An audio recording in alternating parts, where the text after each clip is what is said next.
Okay, magandang umaga po sa lahat sa ngalan ng ating 200,000 members nationwide. Magandang umaga po. Nandito po tayo ngayon sa Barangay Punta Carles. Ang isa sa mga pioneers ng ating Samaritan Bayanihan last 4 years ago or 3 years ago, sila sa Barangay Carles. So we're blessed na nandito po tayo ngayon. Magkakandak tayo ng orientation. Sa lahat po ng aming mga members and officers nationwide sa Luzon, from Isabela, Abra, Visayas, Eastern Visayas, Negros, Occidental, papunta po ng Mindanao. Isang magandang umaga po sa inyong lahat. At kami ay naririto upang bigyan kayo ng isang bagong pag-asa. May dala kaming mga bagong pananaw at pag-upgrade po ng ating programa. At suportahan niyo po sa susunod na national election natin after 3 years, ang Samaritan Bayanihan ay lalaban na sa Congress bilang Samaritan Bayanihan Party List. Wow. Okay? So ito ay para sa atin, no? Para sa mga benefits natin. Makikipagtulungan tayo sa gobyerno kasi kulang na ang mga fund natin sa gobyerno, lalo na sa burial assistance. Okay? So buligan ta ang aton nga gobyerno sa Ilonggo pa. Okay, so maraming salamat po. Ito pong araw na ito, September 1 to 8, is our Samaritan Bayanihan National Crisis Day Celebration. Okay, na baka magtaka kayo, crisis, sinicelebrate. No, meaning, ito yung pagpasalamat natin na dahil sa mga crisis na naranasan ng Samaritan ay mas lalo tayong naging matibay. Okay, so maraming salamat po. Ngayon ay nasa 200,000 members na tayo nationwide. Okay? So, handa na ba kayong pakinggan yung ating mga orientations? Sige nga, taas nga ang kamay. Paki-video mo nga, sir.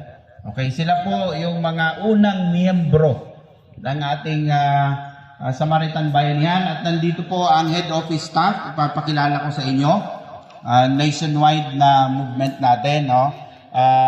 Simulan po natin sa mga magagandang mga dilag natin ngayon na mga kasama. Di makamukha sa ho, ang Ilonggo, no? Ano nga Tagalog, no? Okay. So, ang atin pong mga head office staff, pangunahan po ng ating mga representative, no? Dito na lang, magsisimula tayo dito sa simula, no? Welcome po natin si Ma'am Nening. Ma'am Nening kung tawagin namin ito siya. Okay, okay. Tayo ay taga dito lang naman sa Iloilo. Walang problema dyan. Ang ating secretary, no, naalala niyo pa? Si Ma'am Ethel Mondial. Nung pumunta siya dito, maliit pa rin. Maliit siya, di ba? Nung bumalik siya, maliit pa rin. Okay. Ang ating namang auditor sa ating head office, si Ma'am Gian. Okay, Ma'am Gian.